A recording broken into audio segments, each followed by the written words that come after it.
Assalamualaikum warahmatullahi wabarakatuh. Teman-teman, di podcast kali ini kita kembali lagi. Kalau kemarin kita berbicara tentang pendidikan, mungkin hari ini podcast kali ini kita akan berbicara tentang realitas pendidikan bangsa yang ditemani oleh siapa, Kang? Kenalan dulu dong. Ya.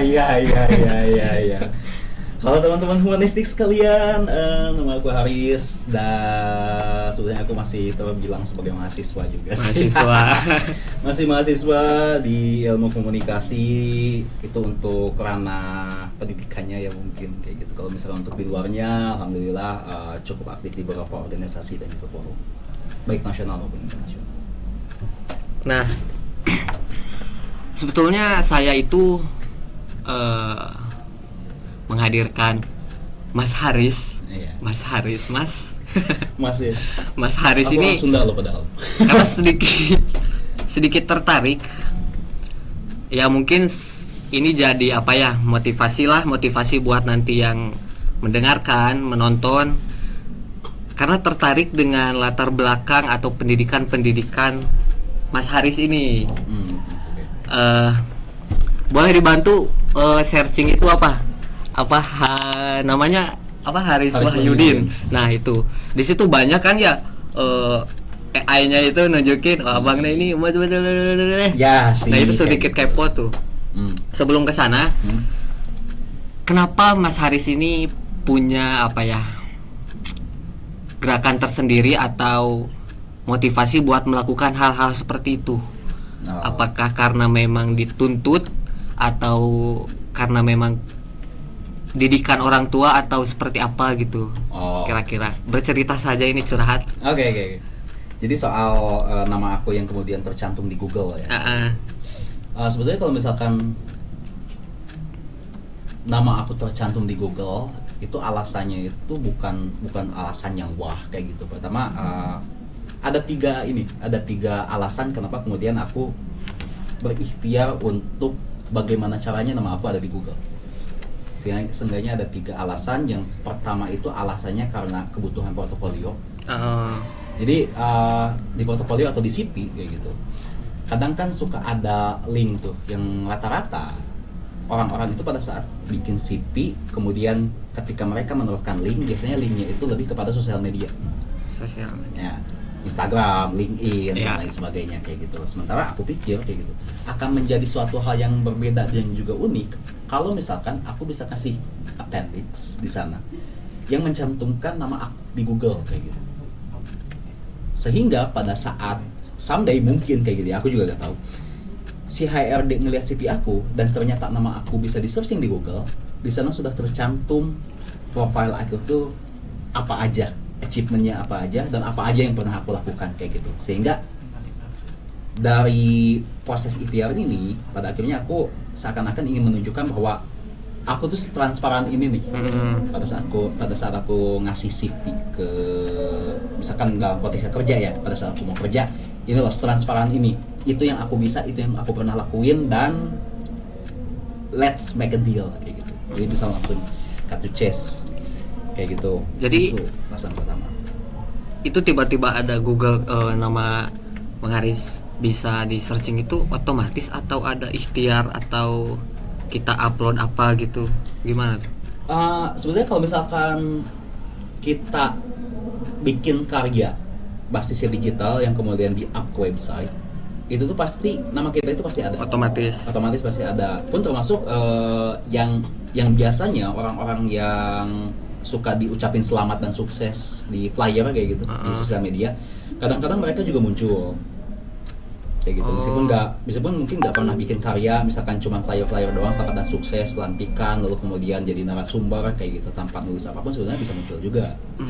Akan tetapi memang bobotnya itu pada saat di searching di Google versi mode AI ya, Google versi mode AI, pembahasannya itu jauh lebih general, tidak spesifik kayak gitu, achievementnya apa. Mungkin tertulis di sana itu dia aktifnya di mana, organisasinya apa, tapi tidak akan ada pembahasan terkait apa yang sudah dia lakukan.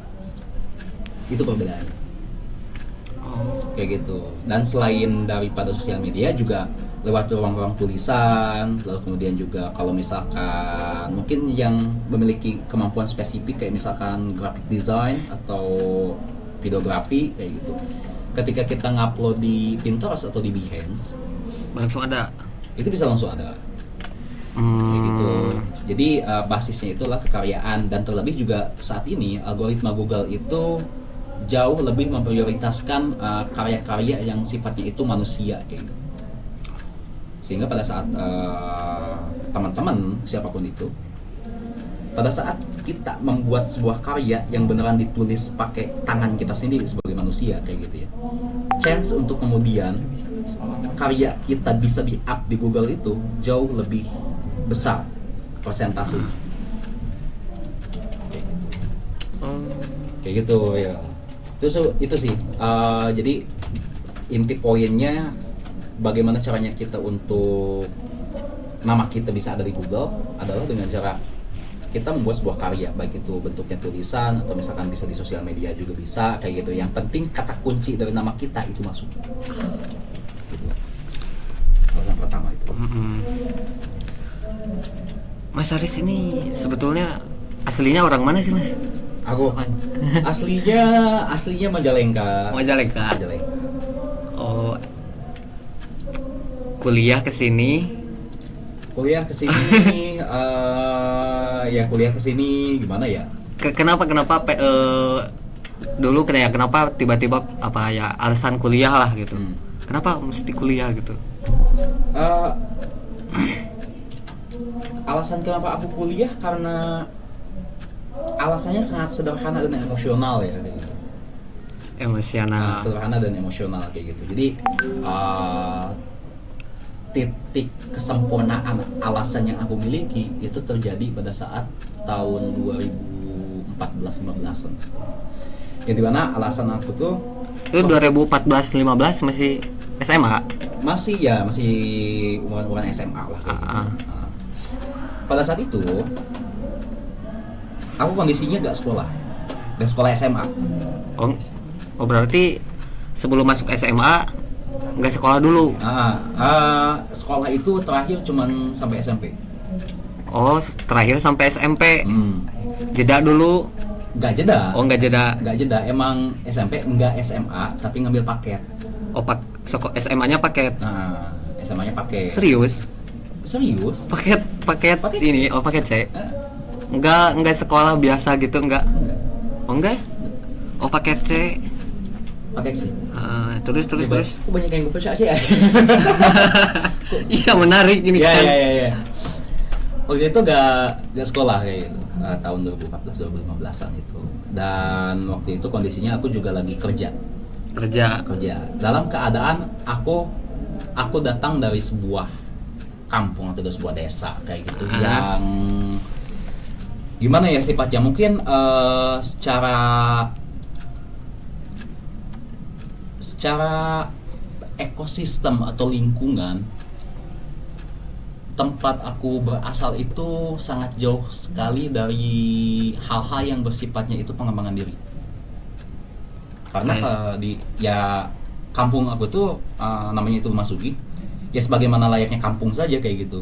Biasanya kalau misalkan habis lulus sekolah SD atau misalkan SMP kayak gitu langsung kerja, biasanya kerjanya itu jadi buruh tani atau misalkan ya paling ngerantau ke Kota Bandung, habis di Kota Bandung dagang dan lain sebagainya, template kayak gitu. Terus yang buat perempuan ya biasanya mereka rata-rata nikah kayak gitu. Kayak gitu biasa. Jadi tidak ada aspek pengembangan diri. Dan karena tidak ada aspek pengembangan diri, sekaligus juga ilmu pengetahuan di kampung itu sangat terbatas sekali. Terlebih tahun 2014, terlebih aku tuh dari sampai dengan 2010 di Majalengka itu. Dan aku hidup beneran tanpa HP. Tanpa HP. Tanpa HP, tanpa ada ruang informasi apapun, tanpa buku bacaan kayak gitu ya. Kalau buku tulis sih banyak, buku tulis hidup ya. Banyak. Akan tetapi bukunya itu nggak ada kayak gitu. Akses terhadap ilmu pengetahuan itu nggak ada. Sebagaimana layaknya anak kampung kayak gitu ya. Anak kampung yang nggak punya kapasitas pengetahuan yang mumpuni, lalu kemudian juga kemampuan skill juga. Ya kalau misalkan cuma nyabutin rumput sama ngalah jukut misalkan kaos gitunya buat ternak, ya bisa-bisa aja kayak gitu. Akan tetapi dengan kondisi yang seperti itu, kemudian aku datang ke kota. Dengan keadaan seperti itu ya, dengan keadaan anak kampung yang nggak tahu apa-apa, yang dimana salah satu hiburan waktu dulu ketika di kota adalah nontonin kereta lewat. Nonton kereta lewat apa? Ya wah gila cepet tapi banget itu kayak gitu. Pengen tiba-tiba ngerantau ke kota gitu. Itu kan ngerantau ke kota berarti pas masih sekolah paket C atau udah selesai? Belum. Oh, belum selesai. Paket C itu aku ngambil tahun 2017. Oh, 2017. Berarti sebelum posisinya pas mau ngerantau ke kota itu belum ngambil paket C. Istilahnya masih orang lulusan SMP yang belum kerja gitu. Nah, niat ke kota ini mau apa? Kerja apa? Karena gak ada opsi lain sih. Oh, jadi kerja niatnya? Karena gak ada opsi lain, terus gak tahu juga sebenarnya waktu dulu juga kalau misalkan sekiranya bisa lanjut sekolah, pengennya lanjut sekolah kayak gitu. Cuma waktu itu biaya emang beneran gak ada kayak gitu. Ya beneran gak ada, literally nol ya kayak gitu, literally nol. Jadi pada akhirnya gak bisa lanjut, gak ada opsi lain lagi ya mau gak mau pada akhirnya waktu itu diajak. Ya udahlah kalau misalkan gak ada opsi lagi ya kerjaan gitu di kota dan lain sebagainya gitu. Oh, itu ke kota diajak ada waktu itu sama saudara. Oh, awalnya nyari kerja apa udah ada kerjaan? Waktu itu langsung dikasih kerjaan, cuma nggak benar. Karena emang kaget juga ya. Pertama kali ngerantau dengan keadaan gak tahu apa-apa dan dilepas kayak gitu. Dilepas dalam artian kamu kerja di sini udah tinggal kayak gitu. Tapi orang tua ngeiyain gitu, boleh gitu atau ngelarang atau gimana gitu? Kebetulan sih tidak ada komunikasi apapun dengan orang tua. Oh, langsung berangkat aja. Karena memang beda alam ya. Gitu. Oh. Ya gitu. Jadi emang gak ada komunikasi kayak gitu. Jadi ngerantau. Ketika ngerantau itu tuh aku menemukan banyak sekali fakta kayak gitu. Fakta bahwa ternyata aku tuh bodoh banget kayak gitu. Udah saking bodohnya bahkan aku tuh baru tahu bahwa di dunia ini ada panti asuhan dan bahwa di dunia ini tuh ada yang namanya beasiswa, bahwa kita bisa sekolah atau misalkan kuliah kayak gitu ya, nggak pakai duit kita tapi pakai duit program, misalkan program dari pemerintah atau misalkan dari lembaga kayak gitu ya. Itu aku baru tahu itu tahun 2018. Baru tahu ternyata ada ya ternyata ini gitu. Kayak gitu. Itu pas kepikiran, itu kan pas ikutan sekolah paket C itu 2017. 2017. Nah, itu kenapa pengen paket C gitu? Lagi-lagi gak ada opsi lain kayak gitu. Ya kalau misalkan pengen sekolah sih ya sekolah gitu. Enggak kan sebelum 2017 itu udah berangkat ke kota. Ya. Niatannya mau kerja. Tiba-tiba ambil paket C. Jadi kan sebelum waktu di Majalengka waktu itu apa yang aku mau adalah sekolah. Tidak ada opsi kerja. Nah, pada saat aku kerja di sana ternyata bikin jengah kayak gitu kerja tuh. Realitanya aku perlu kerja, tapi keinginan aku pengen sekolah. Kayak gitu. Itu kan terjadi disparitas kayak gitu. Makanya ketika aku kerja di sana juga aku sekaligus nyari itu gimana caranya aku sekolah ya dan lain sebagainya. Akhirnya nemuin opsi paket C kayak gitu. Setelah beberapa tahun kemudian kayak gitu, oh ternyata bisa ya gitu. Maksudnya bisa lanjut kuliah dengan cara ke sekolah 3 tahun dulu kayak gitu. Oh ternyata ngambil paket C gitu. Itu pas selama paket C tinggal di Bandung ngekos kontrak atau di rumah saudara atau? Waktu itu ada mes di kerja. Oh, ada mes. Ya, jadi PP bolak-balik kayak gitu. Kerja sambil sekolah kayak gitu. Ya, Oh, kalau anak-anak sekarang kan kerja sambil kuliah ya. Kalau Ah. aku kerja sambil sekolah. waktu itu. Oh, di sekolah. Dan bilang ya lumayan lah rajin gitu. Disediakan fasilitas kelas kan dan aku ikutan. Buat merasakan vibes-nya aja. Kayak gitu. Abis selesai pakai C pengen kuliah. Habis selesai pakai C pengen kuliah. Pengen kuliah. Kayak gitu. Waktu itu sih Tapi pakai C di mana? Pakai C di mana? pakai C aku di nama sekolahnya itu PKBM MDC PKBM MDC. di Soekarno Hatta Ciberem. Mau sapa sekolah dulu gak? Bahwa aku sekarang sudah hebat. Gimana ya kayak gitu. Gak tahu ya kenapa vibes-nya itu beda banget sama sekolah-sekolah normal biasa kayak gitu. Yang dimana sekolah-sekolah normal kan biasanya sekolah mana, alumni ini kayak kalau alumni pakai C. Tapi kan kalau ya saya ya Ah.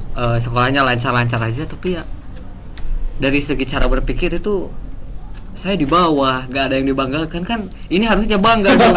Halo paket sekolah PK pakai C, PK PKBM MDC. PKBM MDC. Kan ya bagus sih. Menarik gitu.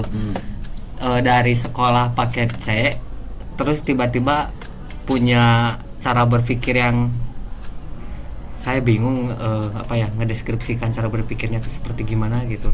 Tapi kalau lihat dari ya mode AI itu, salah satunya yang menarik itu pernah ikut yang Jepang itu? Youth Exchange. Itu Youth Exchange internasional kayak gitu berkaitan. Jadi tema Youth Exchange itu kayak semacam pertukaran pemuda lah kayak gitu, dimana kita saling berbagi antara budaya Indonesia dan juga budaya Jepang. Waktu itu temanya itu mengusung tema perdamaian, pembangunan perdamaian, peace building. Pembangunan perdamaian. Perdamaian. Perdamaian. Ya, pembangunan perdamaian. Jadi kita pun di waktu di Jepang itu kita silaturahmi ke tempat-tempat bersejarah yang berkenaan dengan perdamaian kayak gitu. Berarti pernah ke Jepang? Iya emang pernah. Pernah, mantap. Ya kayak gitu. Lumayan. Trotoarnya bersih kayak gitu, enak buat jalan kaki. Mantap. Jadi kayak gitu. Jadi kita pun silaturahmi ke tempat-tempat sejarah yang berkaitan dengan perdamaian, kayak misalkan Museum Hiroshima yang kena bom nuklir itu. Ya. Itu silaturahmi juga ke sana. Di sana juga kita dikasih lihat kayak gitu soal korban-korban di Hiroshima dan lain sebagainya. Dan ketika kamu melihat kayak ini pakaiannya masih ada loh di museum kan kayak gitu, pakaian yang kena bom nuklir. Terus juga ada bayangan, masih ada bayangan orang yang terkena bom nuklir, dan bayangannya itu dari dulu sampai sekarang nggak pernah hilang dan lain sebagainya. Jadi kita silaturahmi ke tempat-tempat yang seperti itu waktu di Jepang itu, dan beberapa tempat-tempat yang lainnya lagi sih kayak gitu. Berarti bisa bahasa Jepang dong? Sedikit sih. Sedikit Ya paling kalau misalkan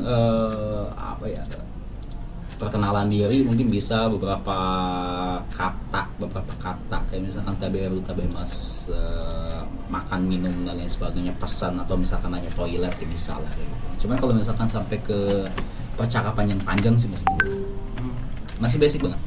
Itu pengen ikut Youth Exchange itu disuruh apa sendiri atau? Kebetulan aku dikontak sama Warek 1 waktu itu, Warek 1 UM Bandung. Kok bisa dikontak Warek 1? Iya waktu itu ya memang ada programnya kayak gitu dan butuh orang waktu itu. Waktu itu sih kontaknya itu ke BEM. Ke BEM. Waktu itu kontaknya ke BEM, lalu kemudian ditanyain ini siapa nih yang punya kapasitas buat ngomong bahasa Inggris nih. Dan kebetulan ya, karena emang kebetulan aja kayak gitu ya, orang yang dimensinya itu adalah aku. Jago berarti bahasa Inggrisnya dong? Ya lumayan lah kayak gitu, agak pede lah kayak gitu. Ini boleh flexing gak sih? Ini flexing kan agak bahaya ya.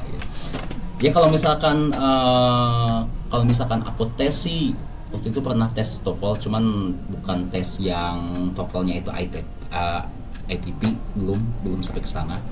masih TOEFL prediction dan lain sebagainya. Cuman rata-rata skornya itu ada di 550 sampai 560. Gede dong. Ya lumayan lah. Skor terendah itu 480 yang pernah didapat, skor tertinggi itu 602. Itu bahasa belajar sendiri atau Belajar sendiri. ada? Oh, belajar sendiri. Kok mau belajar sendiri? Karena butuh. Ya kan? Kalau misalkan sebelum tahu ada program Youth Exchange itu butuhnya gimana kok? Butuh bisa bahasa Inggris gitu kan? Butuhnya buat main game. Main game apa, Bang? Serius? Main game apa, Bang? Jadi waktu itu tuh aku bisa dibilang sebagai orang yang suka banget nge-game. Kayak gitu. Game Semua ML? game, semua game. Semua Semua game kayak gitu. Dari game PS1 sampai dengan game adventure, RPG, visual novel dan lain sebagainya, itu aku mainin kayak gitu. Nah, biasanya di game itu kan kalau misalkan kita main game petualangan, itu suka ada misi tuh. Suka ada misi. Nah, misinya itu biasanya bahasa Inggris. Kalau misalkan kita gak paham sama bahasa Inggrisnya, ya kita gak bakal bisa lanjut main game kan. Akhirnya gimana caranya ya supaya aku kemudian bisa paham nih buat bisa namatin game ini. Kayaknya aku perlu belajar bahasa Inggris. Akhirnya waktu itu kebetulan teman ada yang punya kamus bahasa Inggris, aku minjam kamusnya, dari situlah belajar kayak gitu. Itu salah satunya. Ada beberapa lagi kayak misalkan kebutuhan aku buat waktu itu aku pernah aktif di stand up comedy, stand up Indo Bandung tahun 2014-15an kayak gitu. Stand up comedy? Yap. Kekemukaan sih. Ya? Kekemukaan mau stand up comedy. Kekemukaan ya, fotonya masih ada. Foto aku waktu sama Ari Kriting waktu itu. Ari Kriting tahun 2014-15 waktu zaman Bintang Emon masih belum sebesar sekarang ya gitu. Sama Ocon dan juga Kang Gusman Sige gitu ya.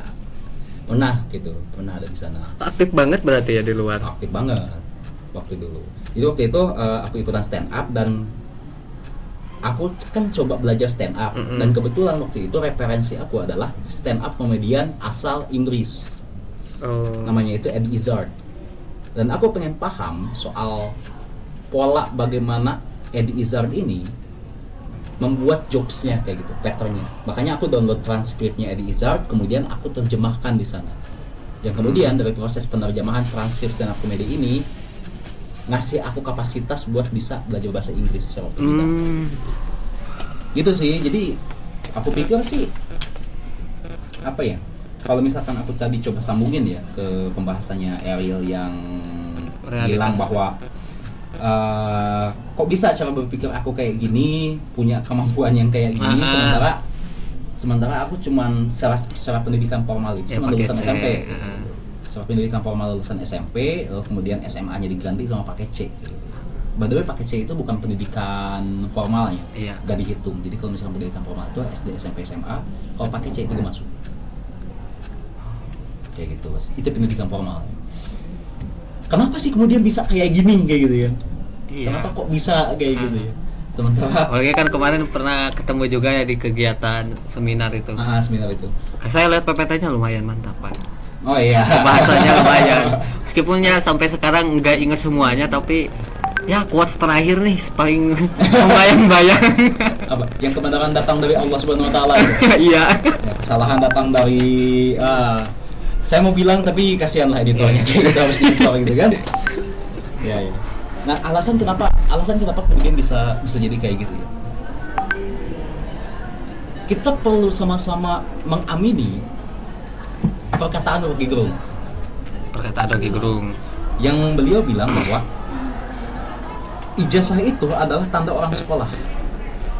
Bukan tanda orang belajar kayak gitu. Dan kata lain, ketika seseorang sekolah belum tentu dia belajar. Ya. Sementara di luar sana banyak banget orang-orang yang belajar, akan tetapi mereka tidak sekolah.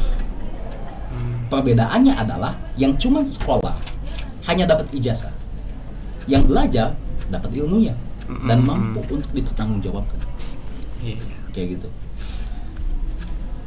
Proses yang aku alami kayak gitu ya, baik pada saat aku sekolah waktu SMP sampai dengan sekarang pun, proses yang aku geluti itu adalah belajarnya gitu. Belajarnya. Ya bangga sekolah, tapi sekalian juga aku belajar dan serius kayak gitu belajarnya. Ya pada akhirnya karena ada proses pembelajaran tersebut kayak gitu ya, pada akhirnya itulah yang kemudian mungkin gitu mampu membedakan antara aku dengan teman-teman yang di luar sana kayak gitu, yang mungkin mengenyam bangku SMA namun sorry ya kayak gitu ya. Ini jadi agak flexing gitu nggak tahu lah ya, agak Motivasi kan. Pirang dikit. Jadi itulah yang kemudian membedakan mungkin antara aku dan teman-teman SMA, yang mungkin teman-teman pada saat teman-teman SMA yang berangkat atau mengenyam bangku SMA itu ya mereka datang ke sekolah hanya sekedar sekolah saja gitu.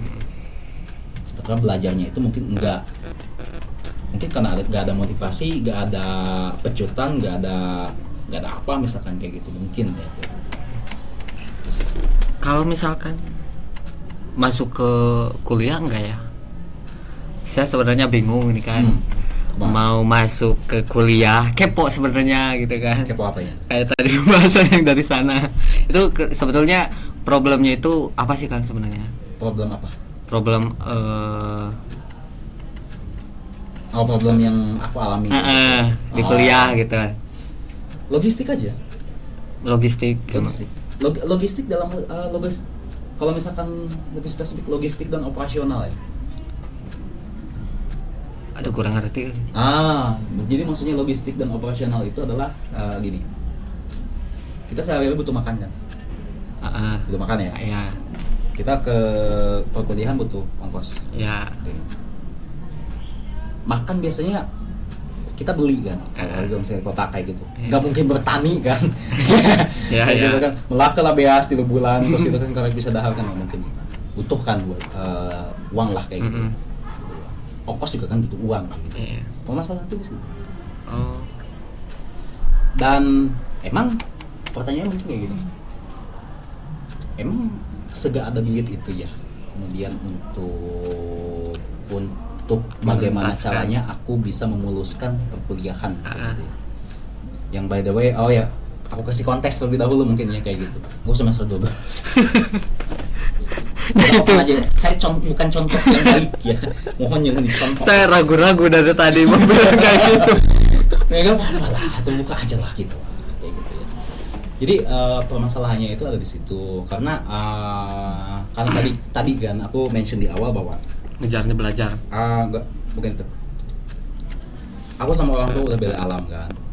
Sayangnya kan di alam kubur atau di akhirat sana kan nggak ada tuh Bang BCA, Western Union, jadi gak bisa tuh kirim uang ya kan kayak gitu. Kirim uang siapa kurirnya masa malaikat gitu kan. Gitu. Lalu kemudian juga pada saat aku ngerantau sampai dengan saat ini tuh aku sendiri. Sendiri. Literally sendiri ya, serangan gitu maksudnya. Jadi tidak ada cover dari manapun kayak gitu. Jadi kalau misalkan mau makan ya usaha sendiri kayak gitu. Kalau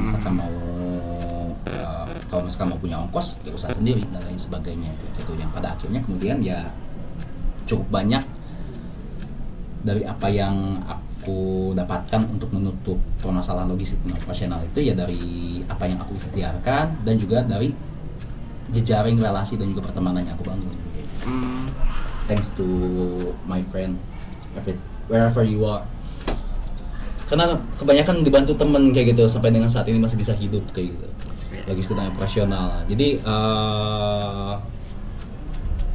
lalu kemudian juga aku coba lanjutkan permasalahannya kayak gitu ya. Kenapa kemudian logistik dan operasional ini menjadi permasalahan yang paling krusial kayak gitu ya. Permasalahan yang paling berat kayak gini misalkan ente kuliah ngerjain tugas ngerjain tugas dan kuliah butuh mikir kan butuh mikir. Okay. Sebelum kita mikir ada kebutuhan dulu kan yang perlu kita tutupi penuhi. Kita perlu makan. Okay. Kita perlu makan, kita perlu ongkos. Lagi-lagi tadi apa yang aku mention kayak gitu. Kita perlu makan, kita perlu ongkos. Kadang juga kita perlu jajan. Kadang kalau misalkan tugasnya di print kita perlu ngeprint kayak gitu ya. Oke. Sepengalaman Eril aja. Ngerjain tugas pusing nggak? Lumayan. Lumayan. Lumayan. Oke, lumayan kayak gitu. Coba Will bayangin. Coba tambahin permasalahannya itu, selain daripada Ariel mikirin tugas, Ariel juga harus mikirin besok mau makan apa. Oh iya. Oke, Setuju sih. Gue gak cukup sama. Soal logistik gak cuma makan doang kayak gitu. Oke. Ariel orang mana? Orang Garut. Orang Garut. Garut. Capek gak? Enggak. Enggak. Di sini. Oh, ngekos ya. Ah. Kayak gitu. Oke. Bayangkan Ariel. Ngekos masih dari orang tua kah atau? Sendiri. Oh, udah sendiri. Oke. Kerja berarti. Enggak. Tapi dari orang tua. Ada beasiswa. Oh, ada beasiswa kayak gitu. Oke. Bayangkan Ariel beasiswanya hilang saat ini juga. Terus mikirin kosan kan? Iya. Oke. Itu sebelum kita ngerjain tugasnya. Oke. Kos. Lalu kemudian Ariel juga gak punya duit. Iya. Sementara Ariel memiliki kebutuhan untuk pergi ke kampus. Ke kampus butuh mandi dong. Iya. Oke. Mandi butuh sabun dong. Bayangin Ariel lagi punya duit, sabun gak ada, sampo gak ada, sikat gigi gak ada. Oke. Dan bayangin Ariel juga gak ada tempat tinggal misalkan. Untuk kerjaan tugas nih ya. Kan untuk bagaimana caranya kita bisa mengerjakan tugas secara mulus, maka perlu ada aspek-aspek pokok atau aspek-aspek dasar yang kemudian kita perlu penuhi terlebih dahulu. Apabila aspek-aspek kebutuhan pokok yang kebutuhan dasar ini tidak terpenuhi kayak gitu, otomatis itu akan menjadi beban pikiran tambahan di luar daripada perkuliahan. Burnout kan pada akhirnya. Nah, itu yang dialami. Karena pada akhirnya sebelum kita melangkah ke dalam inti permasalahan, kita harus bikin setupnya dulu nih. Dasarnya harus penuh dulu. Penuh dulu kayak gitu. Aku cukup sering banget kayak gitu. Datang ke kampus dalam keadaan perut kosong. Kayak gitu. Baru bisa makan itu antara jam 10 atau jam 12 atau kadang nggak seharian nggak makan. Pernah itu. Gara-gara apa? Gak punya duit. Jajan ngutang kayak gitu. Atau kadang-kadang kayak misalkan kayak kebetulan kan di sini juga ada senior kayak gitu kan, kadang logistik atur kayak gitu kan ya. Biasanya kayak gitu tuh. Mantap Pak, kayak gitu. Jadi kalau misalkan berbicara soal kendala kayak gitu, by the way ini buat teman-teman yang nonton, konteksnya itu tadi aku sempat ngobrol soal permasalahan kuliah kayak gitu ya, khususnya soal aku dan permasalahan di logistik dan operasional.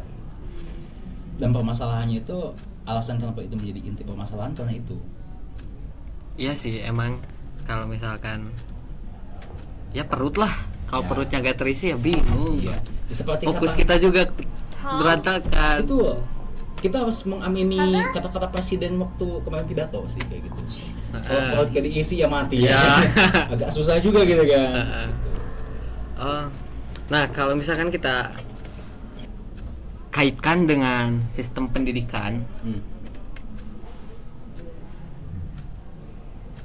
sepertinya tidak ada yang salah dengan sistem pendidikan.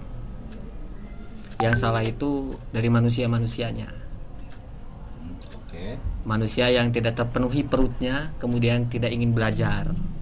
Padahal sistem pendidikan sudah mengatur ya sistemnya lah, sudah set gitu kan. Dengan satu tujuannya sistem pendidikan itu mencerdaskan gitu kan, mencerdaskan bangsa dalam rangka mewujudkan peradaban gitu kan. Nah, jadi sepertinya sistem pendidikan di Indonesia ini tidak ada yang salah. Secara apanya dulu? Secara realitas. Secara realitas banyak banget lah yang salahnya.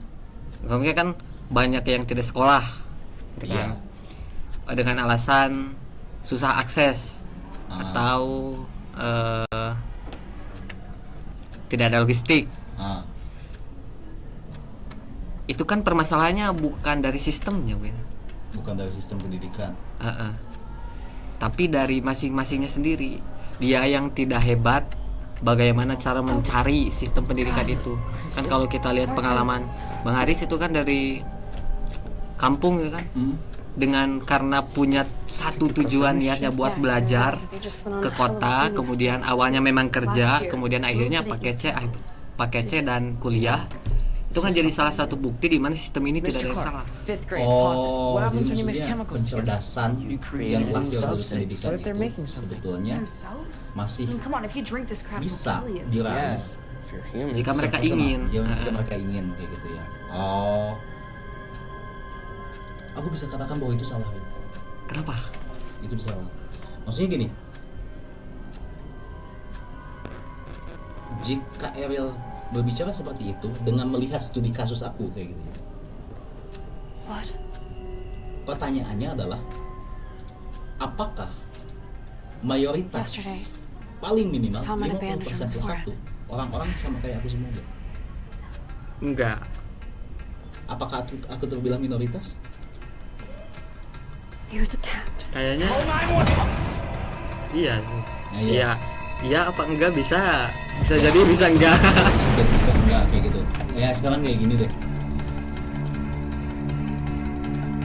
Ariel udah ngeliat berapa orang yang dia tidak mengancam pendidikan secara formal dan baik, memiliki permasalahan, aku bilang permasalahan kemiskinan sistem. Lalu kemudian dia masih mampu untuk belajar. Udah berapa orang selain daripada aku? Berapa orang ya? Kalau misalkan kayak gitu berarti minim. Kalau misalkan banyak, Ariel bisa mention banyak orang.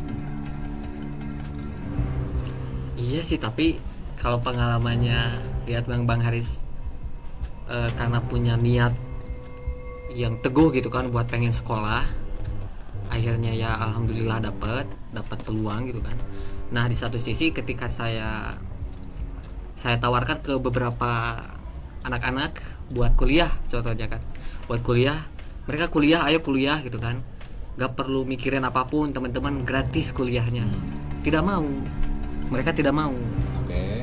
Nah jadi kan maksudnya tuh sayang sekali gitu kan, banyak orang-orang atau mahasiswa yang bahkan mengkritisi sistem pendidikan, mendemonstrasi sistem pendidikan, tetapi mereka tidak sadar, tidak mendemonstrasi dirinya sendiri akan orang-orang lain, tidak mengkritisi dirinya sendiri akan orang-orang lain gitu kan. Oke. Jadi kayak ya kasarnya percuma lah mahasiswa ini demo atau kritisi tentang sistem pendidikan kalau ternyata anak-anak di bawahnya ini memang tidak punya mindset yang sama, tidak memiliki mindset yang pengen sekolah, pengen kuliah, pengen belajar. Percuma.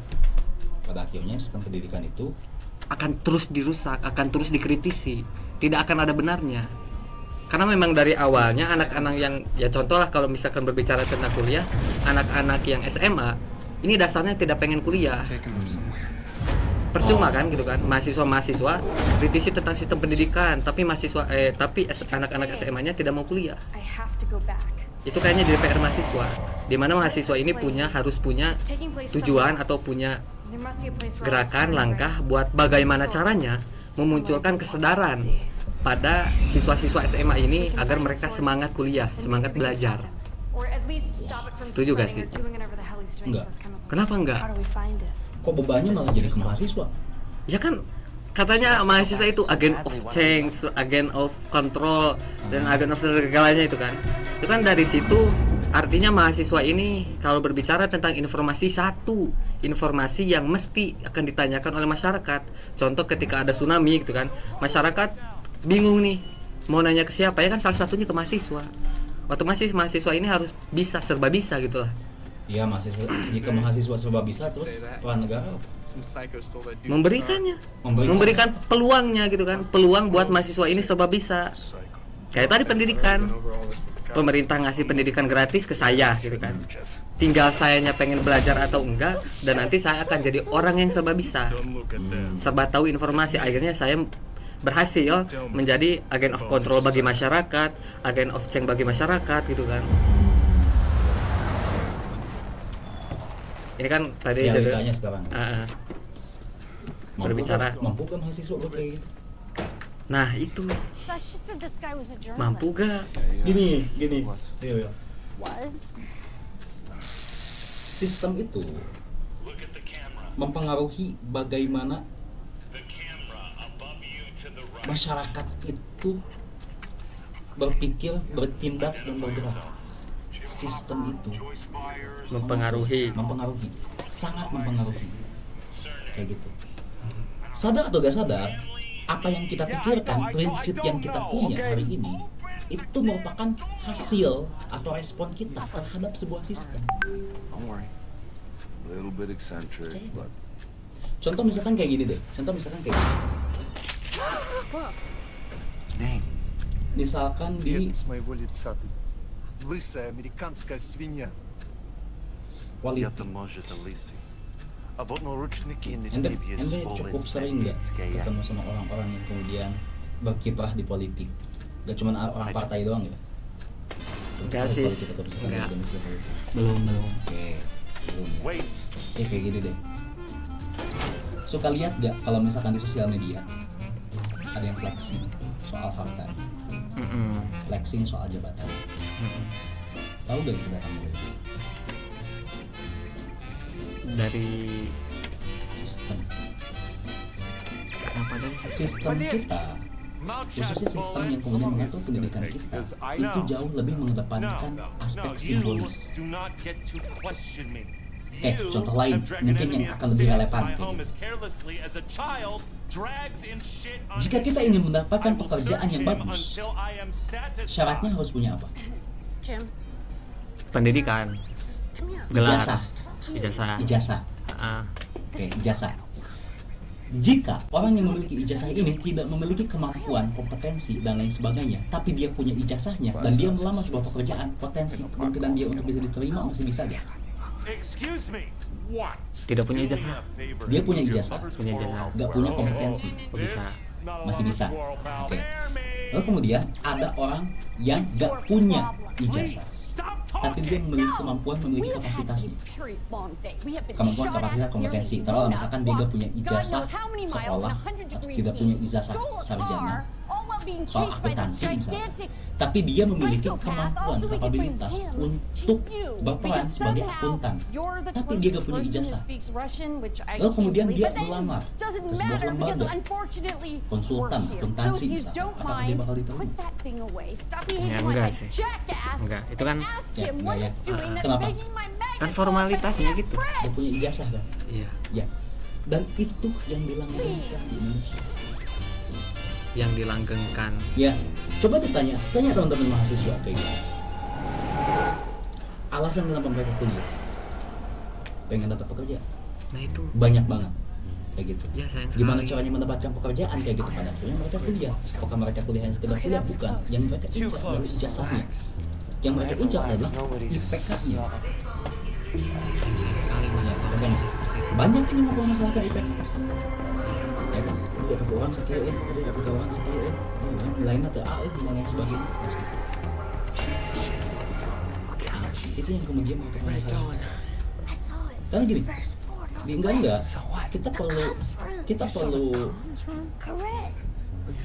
Kita perlu melihat realitas kayak gitu ya, bahwa aspek-aspek simbolis ini kemudian dilanggengkan, digaungkan sebagai bagian daripada sebuah sistem. Sistem kita selalu menggunakan skor untuk menilai kapasitas dan kapabilitas seorang murid atau siswa tanpa melihat aspek substansinya, yang dimana yang siapa yang salah tetap sistemnya juga, karena sistem memberikan beban pekerjaan terhadap tenaga pendidik yang sangat berat sekali kayak gitu, entah itu guru, atau dosen dan lain sebagainya, yang dimana mau tidak mau karena beban pekerjaannya ini terlalu berat, khususnya beban pekerjaan di administratif, pada akhirnya para pengajar ini kurang memandang dalam aspek yang sifatnya substansial, tapi lebih mengedepankan aspek simbolis kayak tadi skor tadi. Kenapa? Karena beban pekerjaan administratif saja itu sudah sangat berat sekali. Maksudnya kan pekerjaannya berat, Я не ditambah понимаю. harus mikirin bagaimana caranya supaya si mahasiswa ini bisa lebih kritis, bisa lebih kembang, bisa lebih meningkatkan kemampuan dan kapasitas dibandingkan cuma sekedar biasa. Udah, gimana sistem Dude, pun termasuk you did it! You wanna fight? kementerian kita.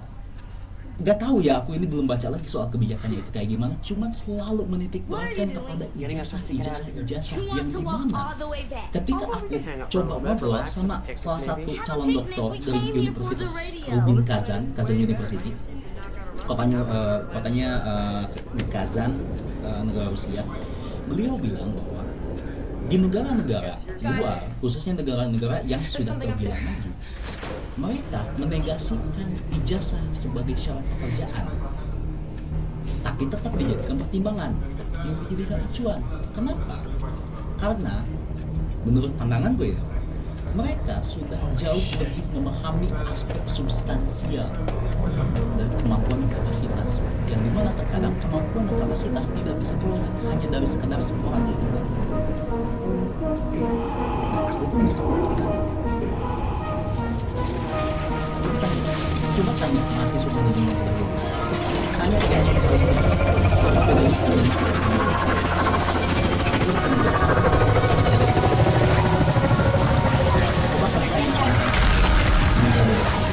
bisa belum bikin polisi?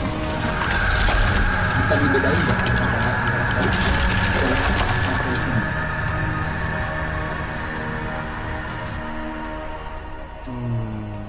Ilmu komunikasi misalkan kayak gitu. Bagaimana caranya kita bisa jago public speaking, dan apakah ada muatan atau pembahasan atau kemampuan atau skill yang lebih substantif dibandingkan public speaking? Itu aku pikir itu akan sangat jarang sekali kayak gitu. Aku pikir kayak gitu akan sangat jarang sekali orang-orang yang mengetahui bahwa ada salah satu kemampuan komunikasi yang menurut aku ini penting banget, khususnya dalam ruang lingkup influencing gitu, negosiasi dan lain sebagainya, yang ini bakal kepake banget kayak gitu dalam kehidupan sehari-hari, Bang. Namanya itu insinuasi, perpaduan antara komunikasi dan psikologi. Tapi kalau ngobrolin ijazah sebagai syarat ya, syarat buat misalkan masuk kerja, itu menurut aku cocok-cocok aja sih. Maksudnya nggak perlu ada yang dipermasalahin gitu. Ya aku nanya dulu Deng, kalau misalkan nih ijazah ini tidak menjadi syarat untuk melamar pekerjaan kayak yang tadi gitu kan, pengen masuk kerja di pemerintahan gitu kan, misalkan ijazahnya harus S1, karena itu berat gitu kan, menitik beratkan manusia untuk menempuh ijazahnya. Kalau seandainya ini tidak menjadi syarat, itu apa yang akan terjadi? Sebelum ke sana, ada pertanyaan yang jauh lebih fundamental. Sebelum aku menjawab pertanyaan ke sana.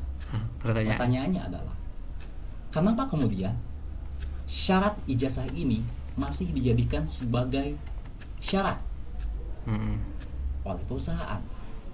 Ya itu kan itu perlu dijawab dulu. Buat jadi salah satu bukti di mana orang ini memang punya kompetensi dan keahliannya. Karena gini, Ariel ngelamar kerja, aku gak tahu Ariel siapa. Sementara aku butuh orang yang memiliki kapasitas, tapi orangnya gak kenal.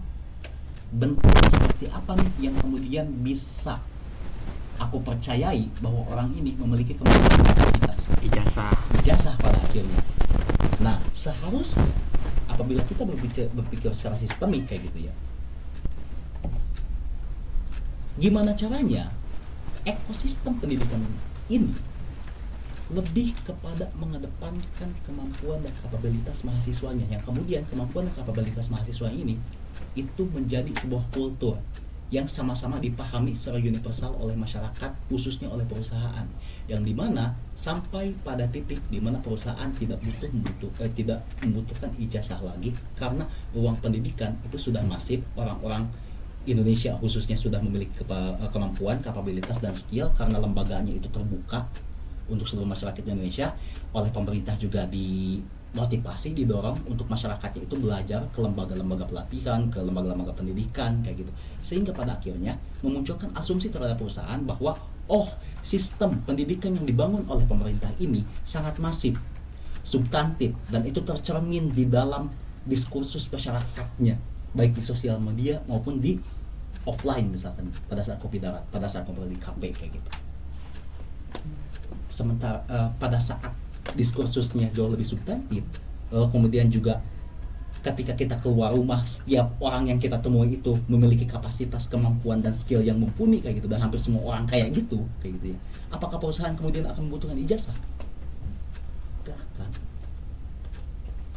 Karena perusahaan sudah tahu bahwa bahwa di Indonesia masyarakatnya itu terdidik. Kenapa bisa terdidik? Karena pemerintah membangun sistem pendidikan yang jauh lebih masif, mendorong masyarakatnya kemudian untuk belajar, sehingga setiap kali kita keluar rumah kita akan selalu menyaksikan orang-orang yang memiliki kapasitas dan juga kemampuan. Kayaknya kedepannya, tapi misalkan kayak gini, ada yang kemudian pergi ke perkuliahan, tapi ada juga yang pergi ke lembaga pelatihan yang sertifikasi misalkan gitu. Dan sertifikasinya itu ternyata ketika dilihat kayak gitu ya, ini let's say ya, Indonesia lembaga sertifikasinya itu adalah sertifikasi internasional. Pendidikannya emang serius gitu, bukan normatif, bukan cuman buat dapat sertifikat atau enggak kayak gitu. Misalkan kayak gitu. Apakah kemudian perusahaan akan mempertimbangkan ijazah S1 lagi? Karena lembaga pendidikan sudah masif, outcome orang-orang dari lulusan lembaga yang non perkuliahan saja sudah semasif itu, sudah memiliki kemampuan yang jauh lebih spesifik kayak gitu. Pada akhirnya yang ditanyainnya itu bukan ijazahnya lagi. Kamu ikutan pelatihannya di mana? Punya kemampuan di mana? Punya kemampuan apa? Langsung kemampuan. Sementara untuk saat ini belum ada ekosistem yang kemudian memunculkan kita untuk bisa berpikir ke sana.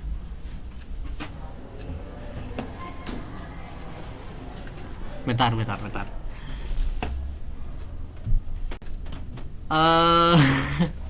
Masih lama gak ya? Santai aja. Mau jeda dulu? Enggak, maksudnya takutnya kelamaan. Baru 50 menit. Bisa dikerok, bisa dipotong dan sebagainya tuh. Nah itu kan terakhir itu perusahaan yang nanyain gitu kan, kamu kemampuan kamu apa, ikut latihannya di apa, kan? Itu kan sama saja dengan ijazahnya apa. Iya, tapi perbedaannya itu adalah untuk saat ini realitanya ya. Syarat untuk kemudian mendapatkan kehidupan yang layak, meskipun gak layak amat juga kayak gitu ya. Ya gaji sarjana sekarang berapa ya? 3 juta, 5 juta. 5 juta kan gak cukup kayak gitu. Meskipun untuk kemudian bagaimana caranya menempuh, pada akhirnya kan harus kuliah. Apakah opsinya tanpa kuliah bisa? Ya bisa aja kayak gitu. Cuma kan tergantung hoki. Dan kita kan berbicaranya secara sistem. Secara sistemik. Bukan secara hoki-hokian kayak gitu. Banyak juga Pras Teguh, podcaster yang juga vokalis Close Head. Apakah beliau kuliah? Enggak kayak gitu. Tapi apakah dia memiliki penghidupan yang layak? Ya punya penghidupan yang layak. Tapi coba bandingkan juga kayak gitu dengan orang-orang yang sama dengan Pras Teguh, dengan keadaan pendidikannya itu tidak mengenyam perkuliahan. Apakah nasib mereka juga sama seperti Pras Teguh? Enggak. Banyak juga yang susah gitu. Lebih banyak yang susah malahan kayak gitu. Nah, ketika persyaratan untuk mendapatkan kehidupan layak melalui pekerjaan itu harus minimal ijazahnya itu sarjana, maka otomatis orang-orang itu perlu mengenyam perkuliahan. Permasalahannya adalah untuk bagaimana caranya kita bisa masuk ke bangku perkuliahan itu membutuhkan biaya yang amat sangat mahal. Perhitungannya itu puluhan juta, bakal bisa jadi ratusan juta tergantung kampusnya di mana. Kalau misalkan kita hitung dengan biaya kehidupan dan lain sebagainya, yang dimana kadang-kadang juga habis punya ijazah sarjana juga belum tentu dapat kerjaan juga gitu. Kalau ikut pelatihan sertifikasi yang kayak gitu malah lebih murah. Itu lebih affordable. Kalau misalkan yang ngadainnya pemerintah, ya itu bisa jadi gratis.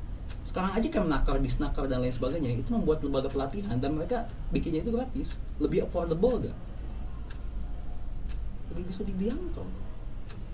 Maksudnya kayak gini, kalau misalkan emang persyaratannya tetap dipertahankan dengan sarjana kayak gitu ya, dengan persyaratan minimum sarjana untuk mendapatkan kehidupan yang layak, ya akses terhadap perkuliahannya ini sebisa mungkin bikin sistem untuk masuk perkuliahannya ini bisa diakses oleh semua orang. Cuma kan pemerintah kita gak kayak gitu ya. Itu jadi permasalahan juga. Oke, orang yang memiliki permasalahan misalkan gak pengen kuliah dan lain sebagainya, ada opsi alternatif yang lain nggak? Kan nggak ada juga.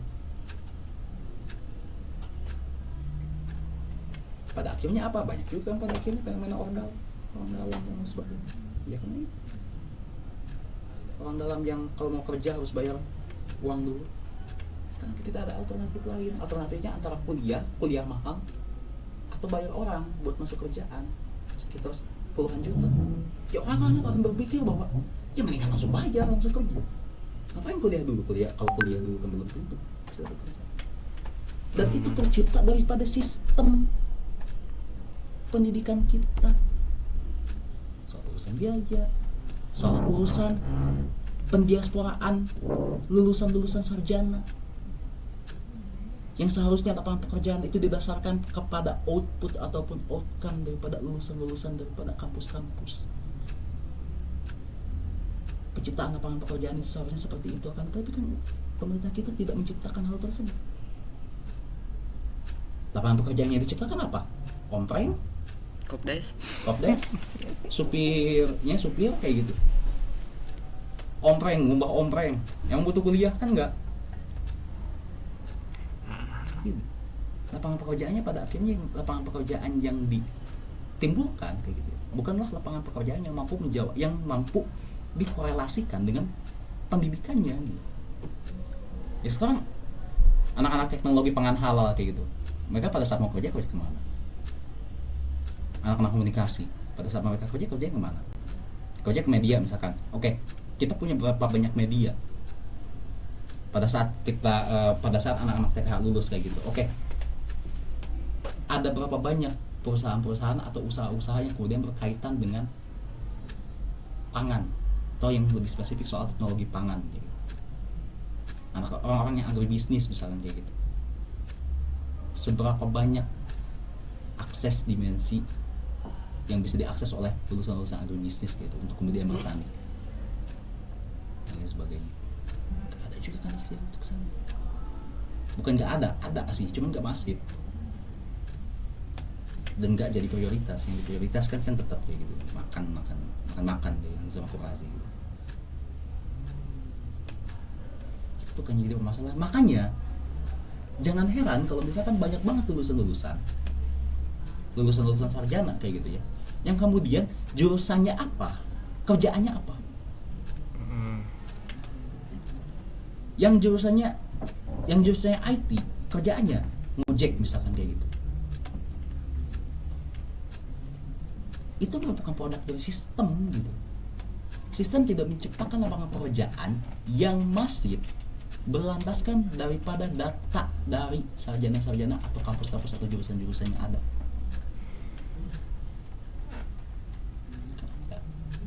Pada akhirnya apa? Pekerjaan apa yang kemudian mereka bisa akses? Ya pekerjaan-pekerjaan yang diciptakan oleh pemerintah, yang sifatnya itu disebut sebagai low grade job gitu. Low grade job itu maksudnya pada saat kita mendapatkan upah atau misalkan penghasilannya itu bisa terbilang minim kayak gitu. Low grade job pada akhirnya.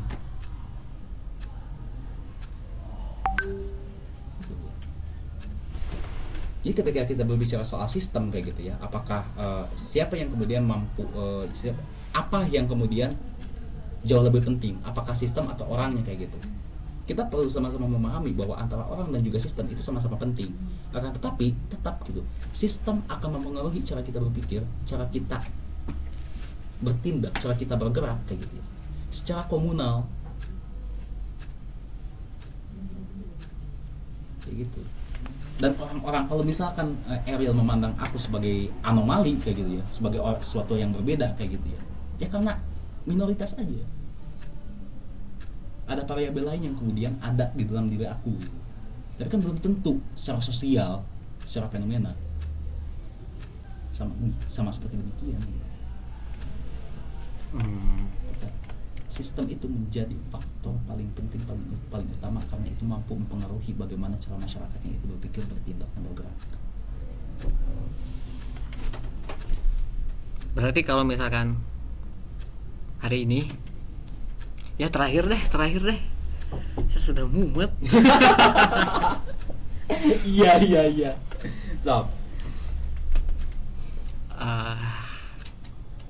kiranya apa yang mesti diperbaiki gitu dari sistem pendidikan ini,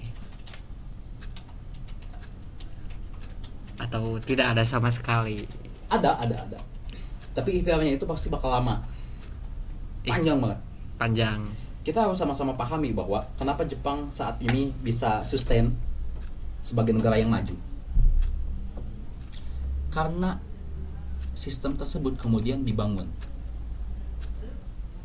khususnya sejak Jepang kalah perang ya, antara kisaran 1945 sampai 1950-an. Cina kenapa sekarang bisa maju? Karena itu dibangun sejak 1950, 76 tahun yang lalu. Cina itu tahun 1950 kondisinya mirip-mirip Indonesia. Soal ekonomi, susah, sulit. Akan tetapi Cina berikhtiar. Permasalahannya adalah para politisi, para pejabat kita itu ingin terlihat wah, ingin terlihat berdampak. Sehingga apa yang kemudian mereka lakukan adalah aspek-aspek atau program-program atau kebijakan-kebijakan yang sifatnya itu jangka pendek. Apakah kita tidak penasaran kenapa setiap kali pergantian pejabat publik selalu ada pergantian program, selalu ada yang diganti, entah itu namanya, entah itu programnya, entah itu apanya, kayak gitu. Yang dimana landasan mereka pun nggak jelas, arahnya mau kemana dan lain sebagainya. Dan kita selalu terjebak dengan jargon Indonesia emas. Pertanyaannya how to reach that point, gak pernah dipikirkan. Cuman jargon aja, Indonesia ini emas, bonus demografi, cuman gitu doang.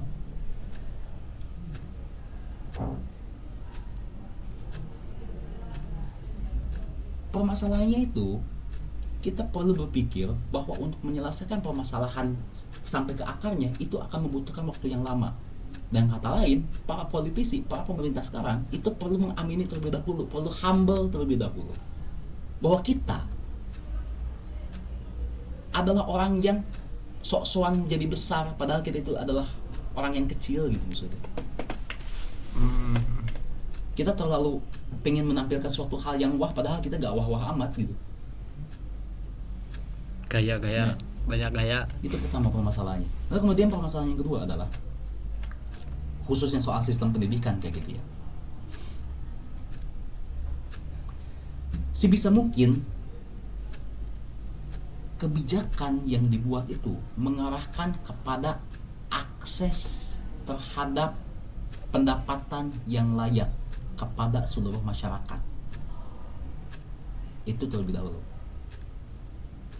Karena logikanya apabila akses terhadap pendapatan atau upah yang layak dirasakan oleh masyarakat, atau kasarnya pada saat perut mereka sudah terpenuhi, mereka baru akan berpikir ke hal-hal yang sifatnya itu substansial, seperti misalkan pendidikan atau misalkan spiritual. Kenapa? Karena urusan perut mereka sudah beres. Dan biasanya memang begitu kayak gitu. Kita bisa lihat kelas menengah, kita bisa lihat studi kasusnya pada saat zaman Soeharto kayak gitu. Dari zaman Soekarno sampai awal-awal zaman Soeharto, masyarakat Indonesia itu kelaparan. Di zaman Soeharto, permasalahan soal kelaparan ini dituntaskan. Ketika permasalahan kelaparannya sudah tuntas, lantas apa yang kemudian dipikirkan oleh masyarakatnya? Akses terhadap hiburan, akses terhadap pendidikan, dan lain sebagainya. Yang dimana pada saat zaman Soeharto itu tidak mungkin aku bisa bilang semacam tidak diindahkan. Akan tetapi yang perlu digarisbawahi adalah pada saat urusan perut selesai, maka masyarakat bisa atau mau atau mampu untuk menerima, untuk bersikap atau memikirkan suatu hal yang sifatnya abstrak. Pendidikan salah satunya. Permasalahannya adalah kenapa orang-orang kemudian pada saat disuruh sekolah atau kuliah itu tidak mau kayak gitu. Beberapa alasan yang kemudian muncul di dalam ruang sosial itu adalah, yang ngapain kuliah? Mendingan kerja. Kuliah ngeluarin duit, kerja mah dapat duit sih. Urusan terus. Kayak gitu. Sistem pendidikan kita permasalahannya itu jauh lebih kompleks. Jauh lebih multidimensional. Kita tidak bisa menyelesaikan sebuah pendidikan kita tanpa melihat aspek-aspek yang lain. Pun termasuk aspek yang lainnya juga kayak gitu. Kita tidak akan bisa mampu menyelesaikan permasalahan sosial, masalah stunting misalkan, apabila kita tidak memandang aspek-aspek yang lainnya juga, sosial politiknya, ekonomi politiknya, sosiokulturalnya, dan lain sebagainya kayak gitu, multidimensional. Akan tetapi satu hal yang kemudian perlu digarisbawahi bahwa kita perlu mengamini terlebih dahulu bahwa negara kita itu adalah negara yang sedang rusak gitu. Negara kita adalah negara korup. Maksudnya korup di sini tuh korup dalam artian rusak kayak gitu ya, bukan korupsi ya kayak gitu. Itu cuman salah satu bagian dari konsepsi korup gitu ya. Korup itu artinya rusak kayak gitu. Bahkan kita pun sudah rusak sejak budaya kita gitu, sejak sosial kultural kita. Gini, di Prancis pada saat revolusi terjadi, dan kenapa revolusi di Prancis itu bisa terjadi, itu dimulai daripada diskursus, topik-topik obrolan yang disampaikan oleh orang-orang Prancis di meja kopi waktu itu adalah pembahasan soal politik dan kenegaraan. Bandingkan dengan kita sekarang, obrolan kita di meja kopi itu ngobrolin soal apa? Kalau gak ngadu kasusah, ya usah mah we. Dan flexing, beli mobil si gana cing hayang kaya hayang beunghar Berarti sistem ini memang mempengaruhi cara hidup manusia. Yap, secara keseluruhan mempengaruhi. Dan alasan kenapa anak-anak SMA ini tidak pengen kuliah itu ya karena sistem Salah atau satunya pemerintahan yang tidak membuat hal-hal yang sifatnya substansial, atau pemerintahan ini tidak membuat hal-hal yang mengarahkan agar siswa-siswa ini pengen kuliah. Yap. Yang akhirnya mereka hanya lebih memilih bekerja, mencari uang. Yap. Jadi PR-nya buat pemerintahan tuh apa kira-kira? Apa ya? Apa yang paling krusial ya?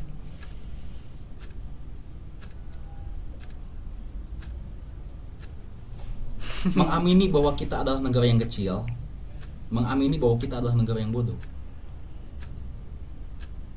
Setiap kali kebijakan dibuat itu tidak memiliki landasan yang jelas, tujuan yang jelas, dan juga mekanisme pengimplementasian yang jelas. Jika penasaran, itulah alasan kenapa MBG pada akhirnya itu gagal dalam mengentaskan tujuan utamanya, itu pengentasan stunting. Permasalahannya itu ada pada mekanisme yang tidak selesai. Kenapa mekanisme yang tidak selesai? Karena masyarakat kita itu banyak banget yang miskin, banyak banget yang kaya. Kenapa mereka pengen kaya? Karena selalu dikasih pemandangan apabila jadi orang kaya itu seperti apa, punya duit banyak itu seperti apa. Pada akhirnya orang-orang yang terlibat di MBG, orientasinya bukanlah orientasi untuk pengembangan atau misalkan dalam rangka kesejahteraan sosial, enggak. Pertimbangannya itu sangat minim, bahkan kalau misalkan kita berbicara soal kesana. Pertimbangannya apa? Profit, uang. Tahu sendiri kan apa yang kemudian digaungkan kemarin sama pengusaha-pengusaha itu yang kemudian terlibat di MBG, soal profit.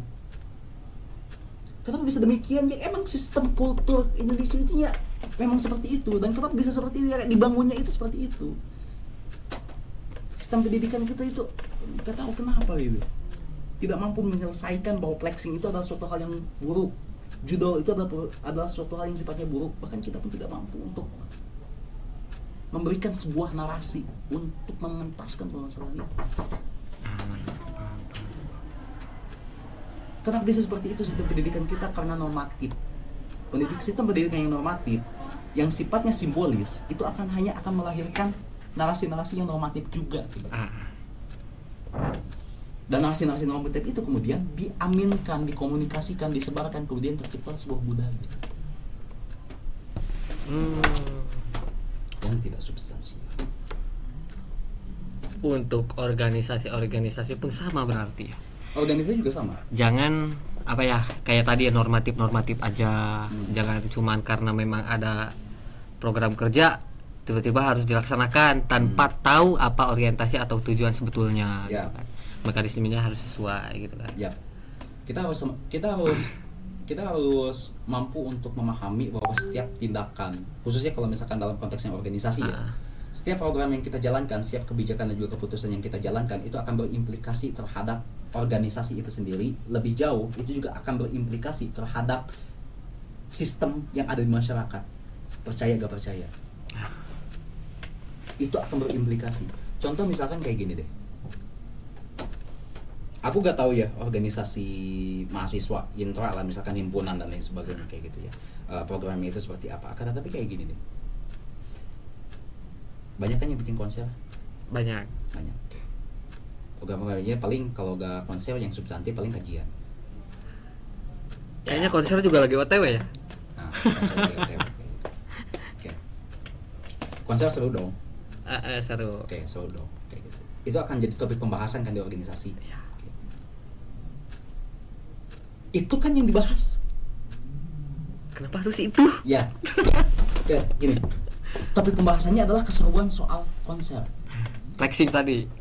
Ya, seru ya konsernya. Sigana orang mendingan ngundang si ieu, ngundang perunggu ngundang India dan lain sebagainya kayak. Itu kan topik obrolan. Oke. Pada akhirnya jarang kan orang-orang membahas soal himpunan itu sebetulnya apa, orientasinya kemana, aspek filosofis daripada himpunan itu seperti apa. Betul. Jarang banget kan yang ngebahas. Kenapa bisa demikian? Karena program yang digagas dan diusung adalah program-program yang dimana bukan berarti aku menyebutnya simbolis atau substantif ya, akan tetapi teman-teman ini tidak memiliki landasan yang rasional dan implikatif pada saat menggagas sebuah program. Setuju. Dengan kata lain, minim gitu berpikirnya kayak gitu ya. Minim. Yang penting seru, yang penting terlaksana, yang penting kemarin juga programnya kayak gini. Programnya kemarin juga kayak gini, ya udah aku ikutin aja kayak gitu. Setuju banget sih. Dan itu kemudian menjadi kayak semacam sebuah sistem atau cara berpikir kayak gitu. Di pekerjaan itu pada akhirnya normatif juga gitu.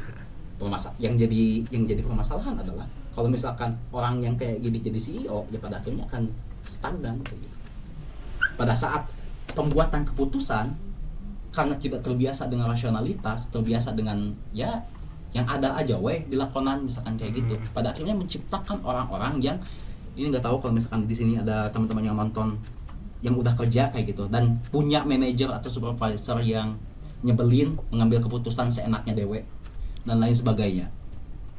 Itu merupakan produk daripada sistem pendidikan yang mengedepankan aspek simbolis dibandingkan mengajarkan bagaimana seharusnya kita berpikir, bertindak, memutuskan dengan menggunakan landasan. Setuju. Kurang lebih seperti itu ya, mohon maaf salah kata ini mah. Ya. Saya gak tahu, ini kan udah cukup lama ya, waktunya terbatas. Tapi bingung saya mau ngasih penutupan apa ya. Sama Kang aja Jadi orang host nah itu gua ya. Iyalah. Ya. Tertutup ya berarti ya. Sebetulnya saya juga penutup mah kalau dari saya mah semangat aja sering-sering kritisi diri sendiri lah gitu. Di luar kan mereka kritisi yang di atas, nah kita mah kritisi diri sendiri aja kan. Percuma kalau yang atas bagus, yang bawahnya kurang mah tuh. Itu sih. Lanjut Kang. Sebelum penutupan lah, sebelum selesai. Oke. Atau mau ngasih amanat ke saya? Sebetulnya saya pengen bahas juga ini nih, bahas AI itu. Oh, soal AI. Iya, tapi ya di lain waktu. Itu mah praktek lah kayaknya. Kepo kan, kok bisa ada AI-nya yang kayak gini gitu. Gampang itu sebetulnya belajar AI, itu belajar sendiri juga udah bisa jago sih. Iya, ya kan. Makanya kepo sebetulnya. Ini langsung ke closing aja berarti. Iyalah. Apa ya closing dari aku ya?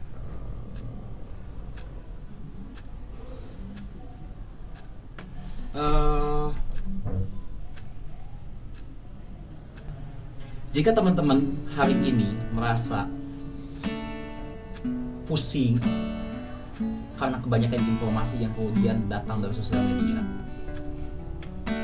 sehingga tidak tahu harus berpikir seperti apa, bertindak seperti apa, bersikap seperti apa gitu. Pokoknya overload aja informasi dari sosial media. Percayalah teman-teman, jika teman-teman tidak ingin terjebak di dalam hal yang demikian, kepusingan karena kita kebanyakan nonton TikTok, dapat informasi dari Instagram yang setiap detiknya itu informasinya baru, oh ada ini, oh ada ini. Kalau misalkan teman gak mau pusing, sarannya cuma satu, Mikir. maksudnya berpikir kemudian berpikir terhadap diri sendiri untuk membentuk bagaimana caranya aku mengambil sebuah keputusan yang baik. Itu kan paling dipikirkan terlebih dahulu, keputusan yang baik itu seperti apa dan lain sebagainya. Apabila teman-teman sudah memiliki kapasitas seperti itu, misalnya untuk bakal pusing lagi dengan sosial media, kan bisa jadi kayak gitu. Habis mikir kayak gitu, TikTok di uninstall kayaknya gitu. Kalau misalnya nggak ada keterlibatan soal media. Dan satu hal sih, tetaplah lapar dan tetaplah bodoh, Nah, agar hidup selalu berusaha dan lumayan mantap pokoknya. Terima kasih. Sama-sama dulu dong. ya sih udah sama-sama. Terima kasih. Terima kasih. Ya, terakhir ayo kita baca-baca jadi baca-baca lagi. Lupa dong. Ya, terakhir ya. Saya sampaikan terima kasih saja. Yang lain-lainnya nanti di luar gitu. Bilangin dong sarjana terapi tersesat. Sarjana tapi tersesat. Oh, jangan pakai jargon. Oh iya, jargon. Sok atuh dipimpin berarti. Ya, 1 2 3 sarjana tapi tersesat. Ya, sampai jumpa di podcast selanjutnya. Ciao. Thank you. Ya, udah.